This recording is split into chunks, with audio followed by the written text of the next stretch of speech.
This is the Colossus, a giant bronze statue standing at the entrance of the Greek city of Rhodes. Built over 2,300 years ago, it was an incredible achievement for the time. However, it was only standing for 56 years before tragically collapsing. In this video, I explain all 7 wonders of the ancient world, all from the incredible Hanging Gardens of Babylon to the enormous lighthouse of Alexandria, and of course, the amazing story behind the Colossus of Rhodes, a story including 900 camels and an incredible amount of money. But first, let's talk about the only of the 7 ancient wonders of the world that's still standing.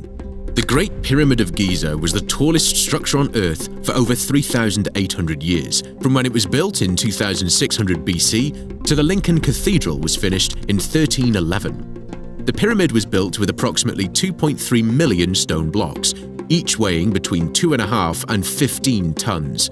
The lightest stones weighed roughly the same as a Tesla Cybertruck. The pyramid is nearly 147 meters high and covers more than 50,000 square meters at its base. But the pyramid wasn't just massive, it was built with incredible precision. All major pyramids in Egypt are actually aligned to true north. For the Great Pyramid of Giza, each of its 4 sides faces north, south, east, and west by less than 1/10 of a degree. Some stones inside the pyramid are so precisely cut that a sheet of paper cannot fit between them. But how did they build such an incredible structure like this 4,600 years ago? First, what is really the ancient wonders of the world? When referring to the ancient wonders of the world, most people refer to the list from 1572, with detailed illustrations of each wonder. However, this is their illustration of the pyramids, and as you can see, it's not really accurate. They clearly based it on old descriptions, not first-hand reports. The list actually traces back over 1,500 years before that. The document is called Laticuli Alexandrini and included multiple lists, such as the 7 tallest mountains, 7 greatest generals, the 7 greatest artists, and of course, the 7 wonders of the world. It originated around 200 BC in Alexandria, the center of knowledge and the capital of Egypt at the time. Back in Giza, Pharaoh Khufu ordered a tomb to be built. It was going to be the greatest and most secure structure ever to exist, a place for Khufu's body to rest and secure his treasures for eternity. He gathered 25,000 workers and started the construction that would take 20 years to finish. Inside the pyramid, multiple tombs were built at different levels, and the biggest of them was the King's Chamber, the final resting place for Pharaoh Khufu. But how did they build the Great Pyramid of Giza? Multiple theories exist, but no exact method is agreed upon. This topic could be an entire video on its own. So for this video, I'll focus on the most widely accepted theories. First, they'd need the materials to build the pyramid. A huge amount of limestone and granite was needed. Most of these stones came from local mines, but inside the King's Chamber, a different kind of stone was used. The King's Chamber was built using red granite, with blocks of stone weighing up to 80 tons each. That's roughly the weight of a Boeing 737. Not only did the Egyptians have to move these stones with human force, they imported them from the opposite end of the Nile River. The red granite came from Aswan, a city over 800 kilometers away. That's nearly the same distance as driving from Los Angeles to Las Vegas and back again. These massive stones are believed to have been transported along the Nile River. Once the ground was leveled, construction could begin. The most common theory is that the Egyptians built massive earthen ramps, either straight ramps or ramps with angled turns. Other suggestions include this ramp built around the pyramid itself. The ramps could be no more than 8 degrees for the workers to comfortably move the stone blocks using ropes, poles, and sleds. However, none of these methods alone could have been used for the entire construction. The ramps would need to be impossibly long or too steep to reach the top. Another theory is that the Egyptians leveraged the Grand Gallery to help them move the stones weighing up to 80 tons. By building a straight ramp halfway up the pyramid, the workers created a path for the heaviest stones. They connected each stone to a counterweight inside the Grand Gallery. This would allow the Egyptians to leverage physics, making the heavy blocks easier to move.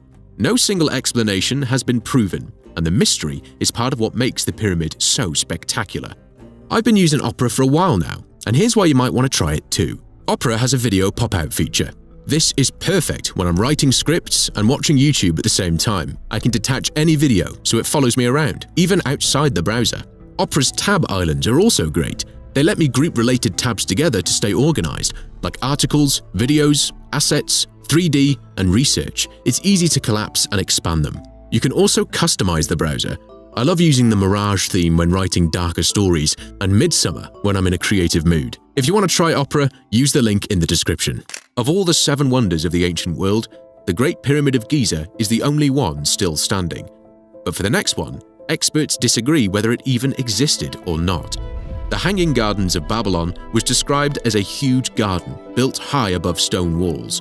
Trees and large plants grew high above ground, and water flowed down from one level to the next.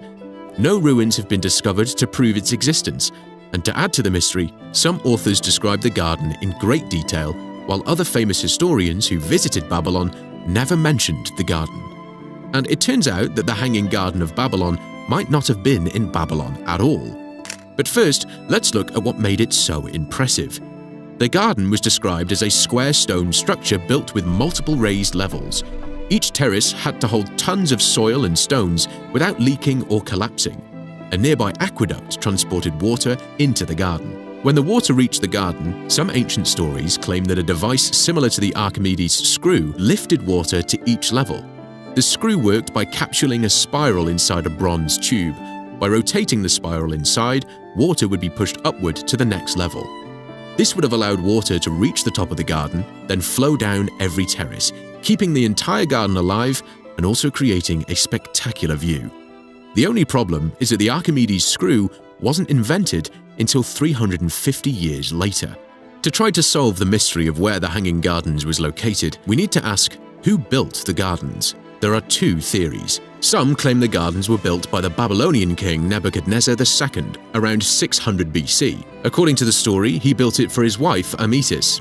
She came from a green, mountainous homeland and missed the forests and hills of her old home. The garden was said to be a gift, a way to bring her homeland to the flat landscape of Babylon. No record confirms this, yet the story has survived for more than 2,000 years. The second theory is that the garden was actually located in the ancient city of Sin, Nineveh in Iraq. Nineveh was a bigger and older city compared to Babylon, and the Assyrian king Sennacherib designed the city with advanced water systems. Inscriptions describe vast gardens, artificial canals, and advanced plumbing. Water was carried more than 50 kilometers from the mountains through aqueducts, including a stone aqueduct that still exists today. Some Assyrian sources also describes Nineveh as Old Babylon and the whole region as Babylonia.